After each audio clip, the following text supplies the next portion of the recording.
जय हिंद साथियों विराट ज्ञान में अपना स्वागत है। साथियों, अगर सक्षमता परीक्षा पार्ट 1 में आप अपेयर नहीं हुए हैं तो पार्ट 2 का डेट भी क्लियर हो गया है, इसलिए हम सबों को तैयारी करनी है। उसी के संदर्भ में ये वीडियो मैं डाल रहा हूँ। आज मैं वीडियो डालने वाला हूँ प्रैक्टिस सेट 4 का पार्ट सी। ये पार्ट सी है। पार्ट बी में मैंने सिर्फ मैथमेटिक्स को डाला था। ये प्लेटफॉर्म की ये किताब है। प्लेटफॉर्म में जो प्रैक्टिस सेट करीब 15 दिए हुए हैं वही मैं भी खुद तैयारी कर रहा हूँ, आपके लिए भी दे रहा हूँ, इसलिए वीडियो को देखिए। ये सब सवाल मैं जब प्रधान शिक्षक का एग्ज़ाम दिया तो इसी से पूछा गया था। बहुत सारे सवाल इससे टेली किया था, इसीलिए ये इम्पोर्टेंट बुक है। अगर आपके पास है तो घर में प्रैक्टिस कीजिए, अगर नहीं है तो मैं आपको फ्री में दे रहा हूँ। आप तो किताब मिलती भी नहीं है। दूसरी बात है कि आप किताब लेके भी क्या कीजिएगा, चूँकि अब तैयारी चरम सीमा पर है, इसीलिए मेरे पास बुक है। मैं प्रत्येक दिन डालता हूँ। सिर्फ वीडियो को देखिए और दिमाग में बैठते जाएगा। चलिए, तो 45 तक मैं दे चुका हूँ, बी तक दे चुका हूँ, ये सी दे रहा हूँ। चलिए शुरू करते हैं। पहला सवाल है साथियों, 46 नंबर का जो सवाल है ये देख लीजिए है। लेक्टोमीटर हाइड्रोमीटर जहाज़ों और पनडुब्बियों को डैश के आधार पर डिजाइन किया गया है। आर्किमिडीज के सिद्धांत के आधार पर, गुरुत्वाकर्षण के सिद्धांत के आधार पर, उत्प्लावन के सिद्धांत के आधार पर, सापेक्षिक घनत्व के आधार पर, सिद्धांत के आधार पर। साथियों, आर्किमिडीज साहब के आधार पर, क्योंकि ये जो सिद्धांत है, आर्किमिडीज साहब बताए थे कि अगर किसी तरल पदार्थ में कोई ठोस पदार्थ डुबाते हैं तो उसका कुछ अंश जितना वो लिक्विड को डिस्प्लेस करता है, उसी के आधार पर वो उसी के संदर्भ में, उसी के आधार पर ये रिलेशन अपना वो दिए थे कि जितना वो लिक्विड को डिस्प्लेस करेगा उतने ही वो अंशतः डूबेगा, है ना। उसी के आधार पर, ये घनत्व के आधार पर दिए थे। इसीलिए ये लेक्टोमीटर हाइड्रोमीटर और जहाज़ों और पनडुब्बियों को जो है सो आर्किमिडीज के सिद्धांत के आधार पर डिजाइन किया गया। चलिए अगले सवाल की लेते हैं, ज़्यादा समय चल जाएगा क्योंकि इसमें यहाँ से 85 नंबर तक सवाल हम लिए हैं, थोड़ा वीडियो बड़ा हो सकता है। एक आवेशित पिंड द्वारा किसी अन्य आवेशित या अनावेशित पिंड पर लगाए जाने वाले बल को निम्नलिखित में से कौन सा बल कहा जाता है? पेशी बल नहीं, अभिकेंद्री बल नहीं, अपकेंद्री बल नहीं, ये विद्युत अस्थिर वैद्युत बल कहते हैं साथियों, अस्थिर वैद्युत बल कहते हैं। इसको दिमाग में बैठा लीजिए। चलिए तीसरा नंबर सवाल है 48 नंबर का, देख लीजिए। नीचे दिए गए विकल्पों में उस परिवर्तन को पहचानें जिसे उत्क्रमित किया जा सकता है। उत्क्रमित मतलब जैसे एक तरफ से गए और फिर मान लीजिए जैसे कि पानी को उबाले तो क्या बन गया? भाप बन गया। और भाप अगर कोई ढक्कन है उसको फिर रखिएगा तो फिर पानी की बूंदें गिरने लगेगी। इसका मतलब है कि एक तरफ से आप करेंगे तो पुनः उसको प्राप्त कर सकते हैं, उसी को उत्क्रमणीय अभिक्रिया कहते हैं। तो कौन कौन होता है? जैसे पानी से भाप बनना, फिर भाप को फिर पानी बना लेना। चीनी के शरबत जो है सो चीनी में घोल देना, चीनी और शरबत पानी में घोल के चीनी शरबत बनाना, लेकिन वो जब गर्म करेंगे तो पानी अलग हो जाएगा और चीनी फिर अलग हो जाएगा, मैंने प्राप्त किया जा सकता है। तो देखिए, प्लास्टर ऑफ पेरिस के परत बनाना, तो ये परत बनाइएगा तो टूट जाएगा, फिर प्लास्टर ऑफ पेरिस नहीं मिलेगा। दूध से पनीर बनाना, तो पनीर बनाइएगा फिर दूध बन सकता है? नहीं, ये भी नहीं होगा, ये भी नहीं होगा। गाय के गोबर से बायोगैस बनाना, पुनः गोबर हम प्राप्त कर सकते हैं? नहीं। लेकिन ये जो मोम को पिघला दीजिएगा, जैसे ही मोम को पिघलाइएगा तो ये घोल बन जाएगा, घोल बन के फिर जमाइएगा तो मोम बन जाएगा, इसीलिए बी ऑप्शन होगा। चलिए 49 का देखिए साथियों, बहुत अच्छा है। हाँ, बॉन्ड CHO अभिक्रियाशील समूह को क्या कहते हैं? बॉन्ड CHO अभिक्रियाशील समूह को क्या कहते हैं? Ketone, aldehyde, alcohol, halogen. साथियों इसको एल्डिहाइड कहते हैं। देखिए, कीटोन का होता है बॉन्ड C बॉन्ड, एल्कोहल का होता है बॉन्ड OH, हेलोजन का तो बॉन्ड X होता है, मतलब Cl हो गया, I हो गया, इस तरह करके। तो इसीलिए क्या हो जाएगा? एल्डिहाइड हो जाएगा। चलिए, एसिटिक एसिड का होता है बॉन्ड COOH। ये सब जो अगर यदि आप कार्बनिक यौगिक पढ़े होंगे ना, ऑर्गेनिक केमिस्ट्री, तो उसमें सब कुछ है, 10 में भी है और 11 में भी है। अगला है, एथेनॉल के दौरान निर्मित होता है मांसपेशियों में ऑक्सी श्वसन क्रिया, मांसपेशियों में ऑक्सी श्वसन क्रिया, खमीरों में अनॉक्सी श्वसन क्रिया। देखिए ये नहीं होगा, खमीरों में अनॉक्सी श्वसन क्रिया, बी ऑप्शन बिल्कुल राइट है। खमीरों में ऑक्सी श्वसन क्रिया ये भी नहीं है, मांसपेशियों में अनॉक्सी श्वसन क्रिया ये भी नहीं है। चलिए बी ऑप्शन है। आगे बढ़ जाते हैं साथियों, थोड़ा सा वीडियो बड़ा हो जाएगा इसलिए जल्दी चल रहे हैं, क्वेश्चन तो दिमाग में बैठ जाता है। सार्वभौमिक सूचकों में 4 से 5 pH का मान इंगित करता है। जैसे गौर कीजिए साथियों, ये आप देख लीजिए, जैसे 7 pH मान, तो ये हो गया आपका उदासीन, और इधर 8, 9, 10, 11 जितना इधर बनिएगा ये हो गया क्षारीय, ये क्षारीय हो गया। इधर जितना बनिएगा, इधर जितना आइएगा ये हो गया अम्लीय। तो जितना इधर आप नज़दीक आते जाते हैं वो उतना जैसे मृदु और दुर्बल और प्रबल, तो ये जितना इधर जाइएगा वो प्रबल होते जाएगा, प्रबल अम्ल होते जाएगा। जितना इधर जाइएगा वो दुर्बल, एक तरह से ये क्षार के रूप में। तो यहाँ कह रहा है कि 4 से 5 कौन सा इस आम्ल सूचित करता है, क्या आम्ल है कि क्षार है? तो निश्चित तो आम्ल तो है, आम्ल तो है। अब आम्ल में कौन सा? आम्ल में 51 का देख लीजिए, आम्ल में कौन सा? तो दुर्बल आम्ल है ये। 4 से 5 क्या है? दुर्बल अम्ल। 1 हो जाइएगा, 1 से भी कम जाइएगा तो प्रबल अम्ल होते जाएगा, मैंने इधर अम्ल प्रबल होते जा रहा है। यहाँ 7 के बाद 6 है, 5 है, 4 है, 3 है, ये सब दुर्बल है, लेकिन आगे बढ़ते जा रहे हैं तो प्रबल अम्ल होते जा रहा है। इसीलिए अभी 4 से 5 तक क्या कहलाता है? दुर्बल अम्ल। आगे बढ़ते हैं, जरा सा इसको देखिए, मिलान करना है हम लोगों को, कॉलम ए से कॉलम बी को। चलिए, कह रहे कीट। कीट क्या है? कछुआ नहीं भाई, कछुआ कैसे? कोकरोच, चमगादड़, उल्लू, ये हो जाएगा कॉकरोच। पक्षी क्या है? पक्षी तो उल्लू है। सरीसृप क्या है? सरीसृप जो कि चलने वाला, मैंने खिसक कर चलने वाला, रेंग कर चलने वाला, तो ये कछुआ हो जाएगा। स्तनधारी में तो जो दूध पिलाता हो वो हो गया चमगादड़। इसलिए कौन सा टेली करेगा? एक का बी, तो 1 का बी 2 गो में है। चलिए उसके बाद दूसरा कीजिए, 2 का डी, इसमें देखिए उसके बाद ये सब कैंसिल हो गया। अब 2 का डी, तो बस ये भी कैंसिल हो गया, आपका ये हो जाएगा, डी ऑप्शन हो जाएगा। ऑप्शन से चलिएगा, बहुत अच्छा रहेगा। आइए, हरे शैवाल हरे रंग के होते हैं क्योंकि क्लोरोफिल के कारण। इसमें कोई बड़ी चीज थोड़े है, क्लोरोफिल के कारण, क्लोरोफिल है तो वो हरा है। आइए, अगर पेड़ पौधे भी क्लोरोफिल के कारण ही हरे होते हैं। पौधों में प्रकाश संश्लेषण प्रकाश ऊर्जा को ऊर्जा से परिवर्तित करता है। देखिए कौन सी ऊर्जा? रासायनिक ऊर्जा, थर्मल, गतिज, भौतिक तो नहीं होगा, भौतिक भी नहीं होगा, थर्मल भी नहीं होगा, रासायनिक होगा। पौधों में प्रकाश संश्लेषण प्रकाश ऊर्जा को रासायनिक ऊर्जा में परिवर्तित करता है। रासायनिक ऊर्जा में, तभी रासायनिक रूप से हमारे बॉडी को पूरा चला देता है। ये पेड़ पौधे के जो बॉडी है उसको चलता है। चलिए अगला है, देख लीजिए, निम्नलिखित में से कौन सा फूल रात में खिलता है? एंजल्स ट्रम्पेट है ना, गजानिया डेजी, वेनिल मेलो, जमैकन पीवर प्लांट, ये आपका ए एंजल्स ट्रम्पेट यही है।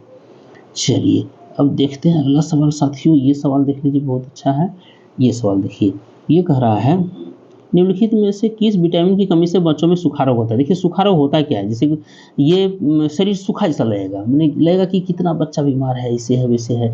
Vitamin A, C, E, D नहीं, डी होगा। देखिए बड़ों में अगर डी की कमी हो गई तो हड्डी कमजोर हो जाएगी, उसको कहते हैं रिकेट्स। उसको क्या कहते हैं? रिकेट्स। ठीक है, क्योंकि हड्डी को मजबूत और बनाने वाला जो है वो फास्फोरस और कैल्शियम है। फास्फोरस और, जैसा गौर कीजिए, इसका काम क्या है? फास्फोरस और कैल्शियम। तो होता क्या है, जैसे हम खाना जो खाते हैं यहाँ से, तो खाना जो खा रहे हैं ना आहार नाल से, यहाँ जो ये देख रहे हैं है ना, ये आहार नाल, यहीं से सोख करके फास्फोरस और कैल्शियम को पूरे बॉडी में ब्लड में मिला करके हड्डी निर्माण में लगा देता है। आहार नाल से ही फास्फोरस और कैल्शियम। तो कौन करेगा? ये विटामिन डी करेगा, विटामिन डी अगर नहीं रहेगा हमारे शरीर में तो फास्फोरस और कैल्शियम पे खाना रास्ता से बाहर निकल जाएगा, तो हड्डी मेरा कमजोर नहीं हो जाएगा। हड्डी यहीं से सोखना है इसको। छोटी आंत में और बड़ी आंत की बात नहीं, बड़ी आंत में सिर्फ पानी को सोखा जाता है, छोटी आंत में बहुत सारे पोषक तत्व को सोखा जाता है, ये बात सही है। लेकिन फास्फोरस और कैल्शियम को आहार नाल से ही यहीं से सोख करके और पूरे शरीर में भेज करके और हड्डी निर्माण में लगा दिया जाता है, हड्डी मजबूत करने लगा दिया जाता है। दांत हुआ, हड्डी हुआ, हाथ का हड्डी, पैर का हड्डी, फीमर जो जान का सबसे बड़ा हड्डी है ना, तो ये लगा दिया जाता है। तो अगर यदि कैल्शियम की कमी हो गई या विटामिन डी की कमी हो गई हमारे शरीर में, तो फास्फोरस और कैल्शियम का सोखना बंद हो जाएगा, अवशोषण होना बंद हो जाएगा, हमारे हड्डी मजबूत होना बंद हो जाएगा, उसी को रिकेट्स कहते हैं। तो बच्चों में भी यही होता है, उसकी हड्डियां तो उतनी ज़्यादा, छोटा बच्चा है, शिशु है तो हड्डी क्या है, लेकिन शरीर पर इतना प्रभाव पड़ता है, उसी को सूखा रोग कहते हैं। देखने में सूखा जैसा रहेगा, उसी को हिंदी में सूखा रोग कहते हैं और इंग्लिश में कहते हैं रिकेट्स। तो बच्चा में भी ये दिखेगा, बड़ा में भी ये दिखेगा। इसीलिए विटामिन डी बहुत ज़रूरी है। नहीं कुछ कर पाइए तो सुबह सुबह के धूप बच्चों को लगा दीजिए, ठंडा का दिन हो या गर्मी का दिन हो। गर्मी दिन में तो नहीं, लेकिन ठंडा के दिन में ज़रूर सुबह सुबह धूप बच्चों को लगाइए, विटामिन डी मुफ्त में मिल रहा है। चलिए अगला सवाल देखिए, ये सवाल, प्रोटोजोआ किस रोग के रोगवाहक होते हैं? किस रोग के रोगवाहक होते हैं? पीलिया, मलेरिया, यक्ष्मा, यंत्र ज्वर। मलेरिया की अधिवृक्क ग्रंथियां मानव शरीर के किस अंग में स्थित होती है? अधिवृक्क ग्रंथियां मानव शरीर के किस अंग में? हृदय नहीं भाई, जब अधिवृक्क है हृदय में क्यों नहीं? फेफड़े में नहीं। यकृत में नहीं, विरिके में रहेगा। जब विरिक अधिविरिक की बात है तो विरिके में रहेगा। आइए ये सवाल, अपस्मार मैंने मिर्गी, इसको मिर्गी कहते हैं, से शरीर का कौन सा अंग प्रभावित होता है? निश्चित है मस्तिष्क होगा, क्योंकि वो थरथराते थरथराते गिर जाता है। खड़ा है और हम थरथराते मुंह से कुछ झाग वगैरह निकला, वो उबल दिया और हड़ास से गिर गया। ठीक है, थरथराते रहता है गिर पड़ के, इसलिए मस्तिष्क से प्रभावित है ये। आइए अगला सवाल है साथियों, देखिए पदार्थों का जैव अवक्रमण है ना बायोडिग्रेडेबल कहते हैं। जैविक प्रक्रियाओं द्वारा तोड़ा जा सकता है। ठीक है, शारीरिक प्रक्रिया से टूट सकता है, बिल्कुल नहीं टूट सकता है, रासायनिक प्रक्रिया द्वारा तोड़ा जा सकता है। इसीलिए यहाँ क्या होगा, जैविक प्रक्रियाओं द्वारा तोड़ा जा सकता है। पदार्थों का जैव अवक्रमण बायोडिग्रेडेबल कहते हैं, किसको कहते हैं? जैविक प्रक्रियाओं द्वारा जिसे तोड़ा जा सकता है। इसीलिए ऑप्शन ए बिल्कुल राइट है। सिर्फ वीडियो देखिए, चलते बुलते देखते रहिए, तैयारी अपनी हो जाएगी। निम्नलिखित में से क्या ठोस अपशिष्ट का जैव अपघटनीय रूप है? कंपोस्ट, टायर, प्लास्टिक, कांच। निम्नलिखित में से क्या ठोस अपशिष्ट का जैव अपघटनीय है?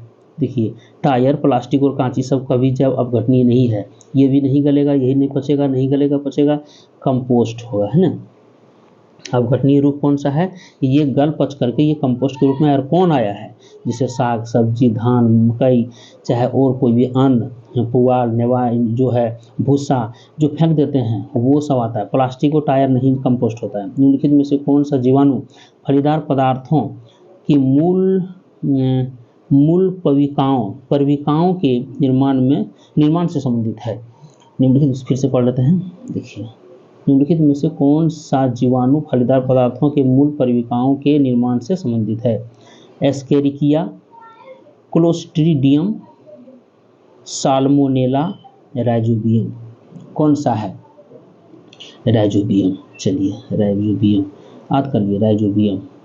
राष्ट्रीय पर्यावरण अभियांत्रिकी अनुसंधान संस्थान नीरी कहाँ स्थित है? हैदराबाद, नागपुर, पुणे, लखनऊ। साथियों नागपुर में है।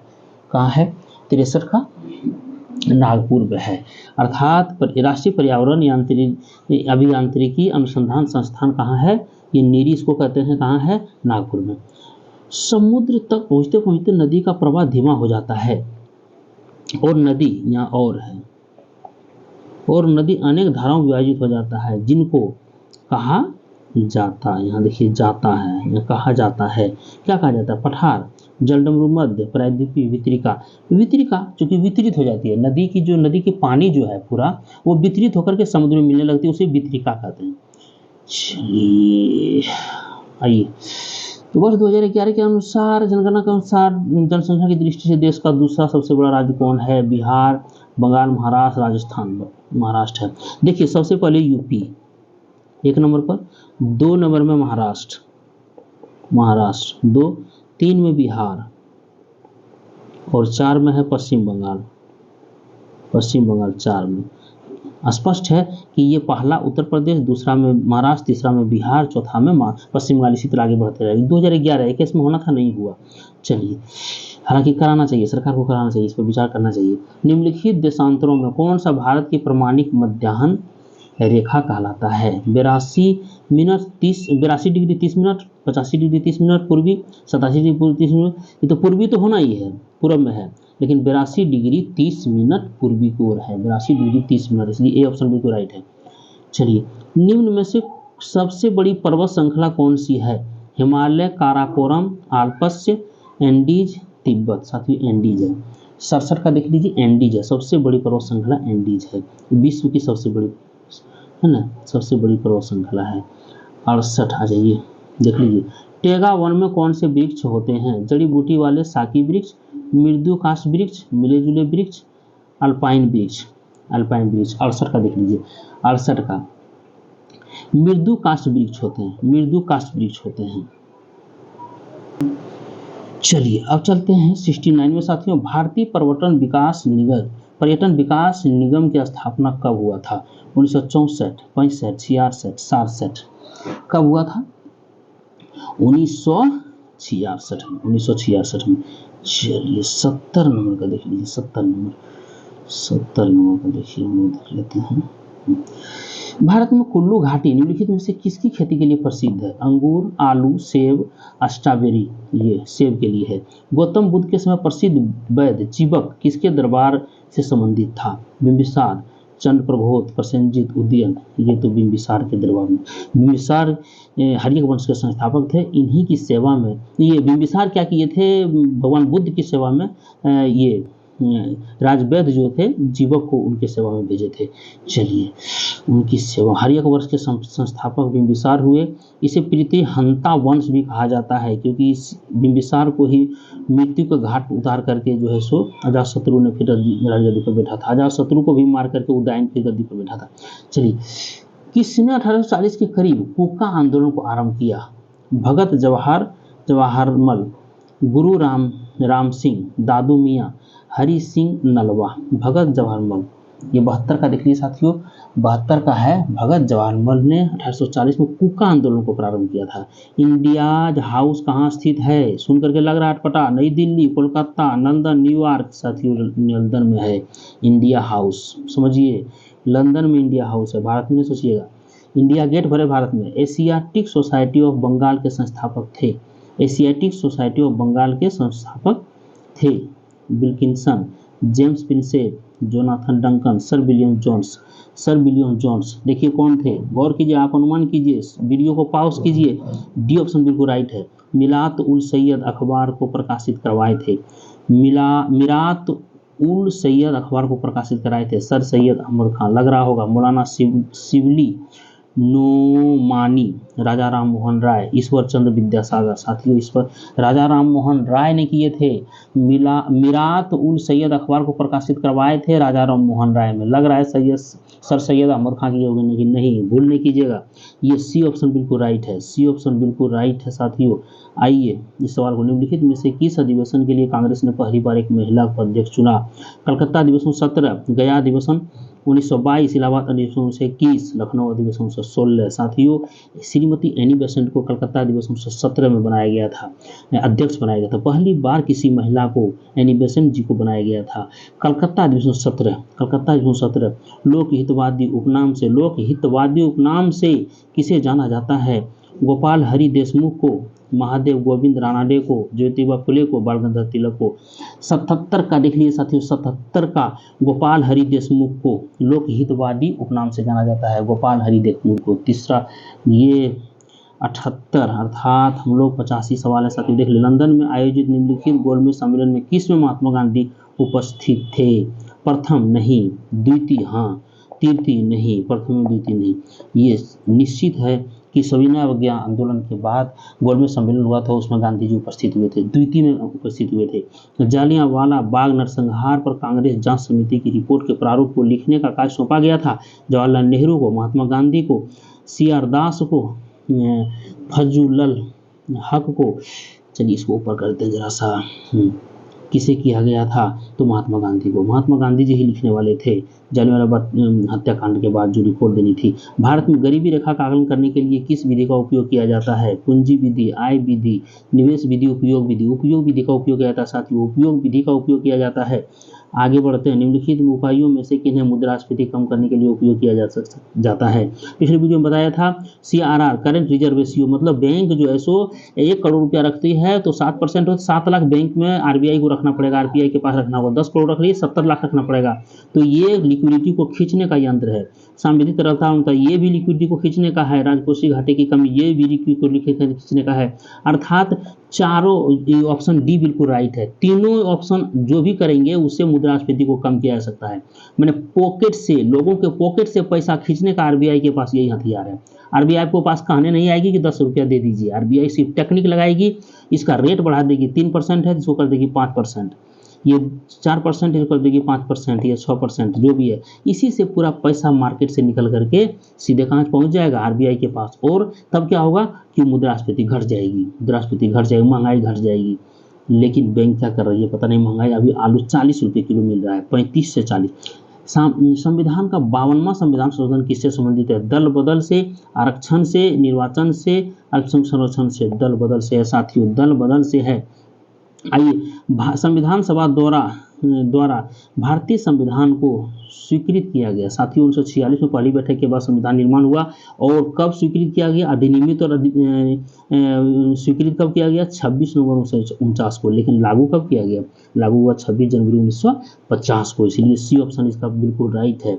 आइए 83 के बाद 84 नंबर सवाल, दो मात्र सवाल बचा हुआ है। सिक्किम एक नया राज्य बना 30वें संविधान संशोधन द्वारा, 34वें संविधान संशोधन द्वारा, 35वें संविधान संशोधन, 36वें संविधान संशोधन। 84 नंबर का सवाल बहुत ही लाजवाब है साथियों, बहुत ही लाजवाब है।